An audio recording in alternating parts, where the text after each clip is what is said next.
Olá, meus amigos e minhas amigas. Enquanto a Rússia lança 24 ataques aéreos, 642 ataques com drones, 5 ataques com sistema de lançamento múltiplo de foguetes e 216 ataques de artilharia ao longo das últimas 24 horas, só sobre Zaporizhia, a Ucrânia responde atingindo infraestruturas de gás na Crimeia e uma refinaria em território siberiano, ao mesmo tempo em que o fechamento do Estreito de Hormuz pelo Irã coloca em xeque o memorando de Trump e as negociações diplomáticas de J.D. Vance, Isso pelo fato de que o desrespeito ao cessar-fogo no Líbano e as ameaças de novas operações retaliatórias por parte da Guarda Revolucionária acabam aprofundando o impasse regional e a crise de credibilidade das potências ocidentais. Mas antes da gente começar, aquele lembrete. Você que aprecia o canal já faz parte dessa comunidade. Já deu o like? Já deu aquele bom dia, boa tarde, boa noite? Compartilhou o vídeo em suas redes sociais? Já? Então, meu muito obrigado e vamos ao vídeo de hoje.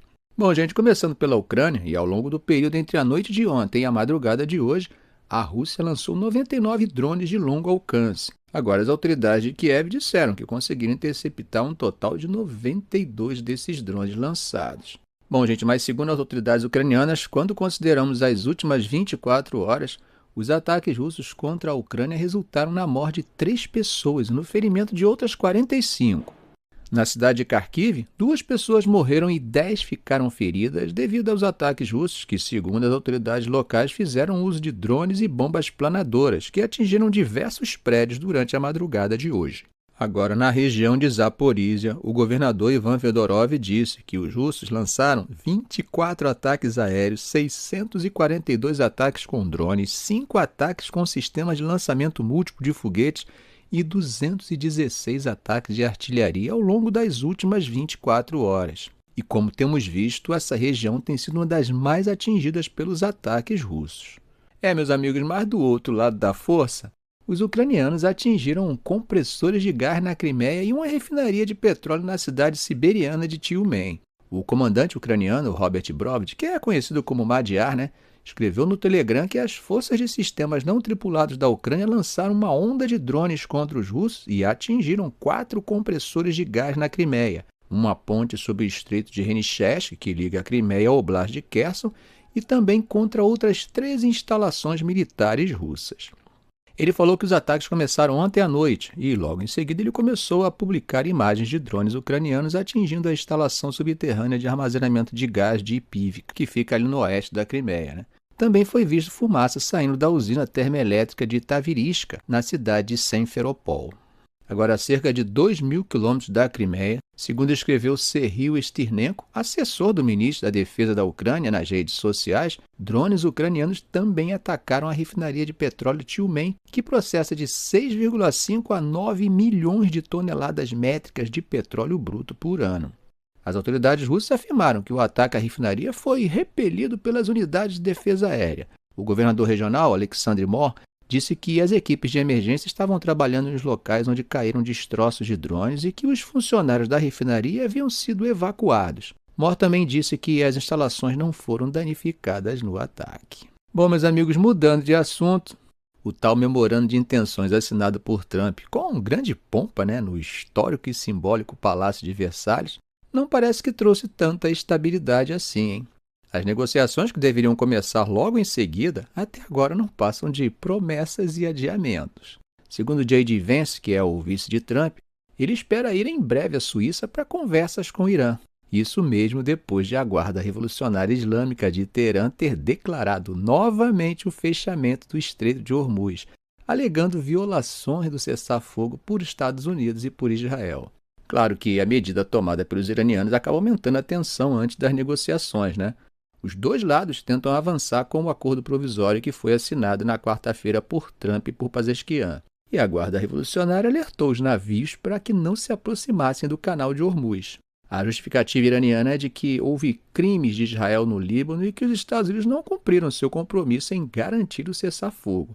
Eles afirmaram que a segurança das embarcações estaria em risco caso se aproximassem do estreito. No comunicado iraniano, o fechamento do Estreito de Hormuz seria o primeiro passo em resposta à quebra da promessa feita pelo inimigo e alertaram que novas medidas seriam tomadas para forçar o inimigo a cumprir suas obrigações.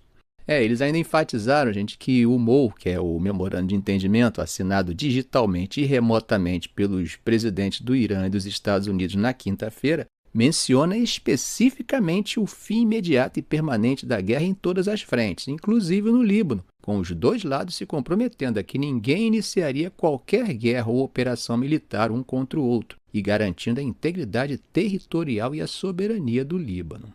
Bom, mas apesar disso, Vance disse que os preparativos para as negociações com o Irã estão indo bem.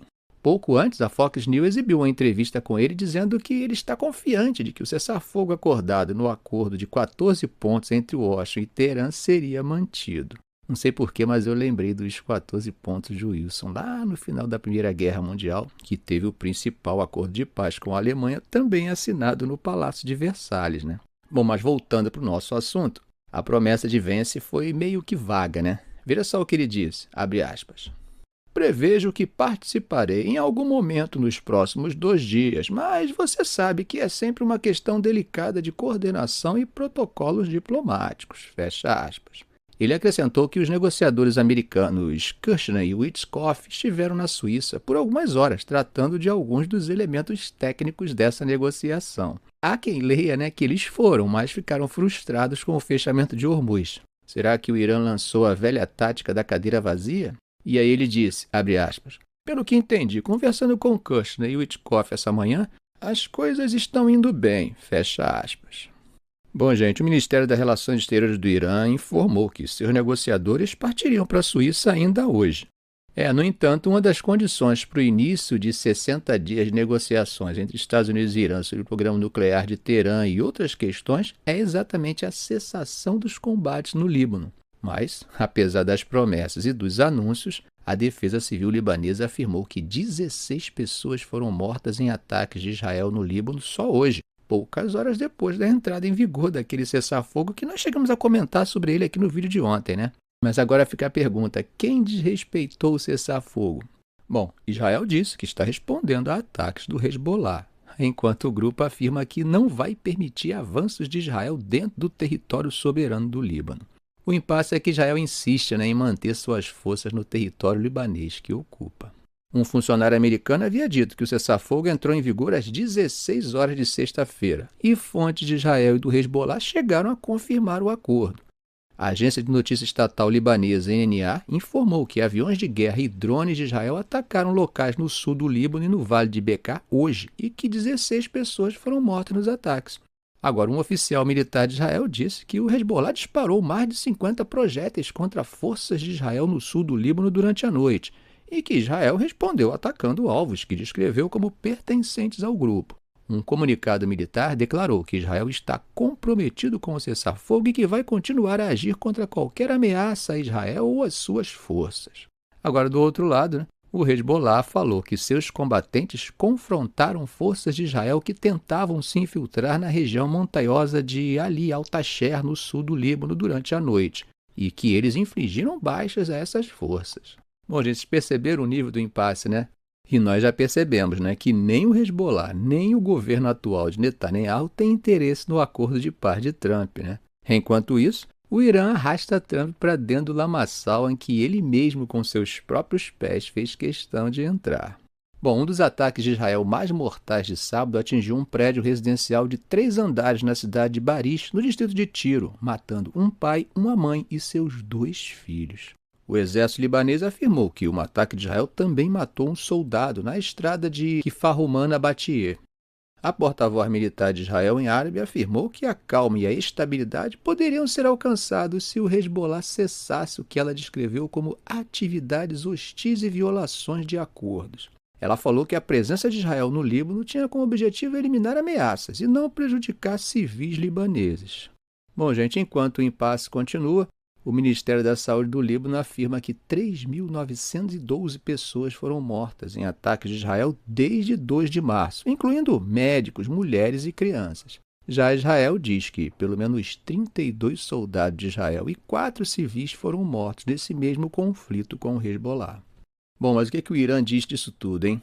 Bom, dando voz também ao outro lado da força, o comandante-chefe da Força Quds do Corpo da Guarda da Revolução Islâmica, que é o general de brigada Ismail Qaani, alertou Israel que Gaza é capaz de lançar grandes operações retaliatórias. Em uma postagem que ele fez ontem no X, Catani se referiu às capacidades de campo do movimento de resistência libanês, dizendo, abre aspas, quando dissemos que o Hezbollah tem Mijad, que são drones, né? Vocês não prestaram atenção e foram pegos. Quem responderá pelas 100 baixas? Gaza também tem uma enxurrada. Se você agir conforme a vontade dos seus políticos, será pego nessa enxurrada. Cuidado. Fecha aspas. Bom, isso aconteceu pouco depois que o vice-ministro das Relações Exteriores, Saed Khatibzadeh, disse que o Irã está, abre aspas, trabalhando para alcançar a paz em todas as frentes, incluindo Gaza, e incluímos o Líbano no memorando por causa de sua ligação direta com a guerra. Fecha aspas.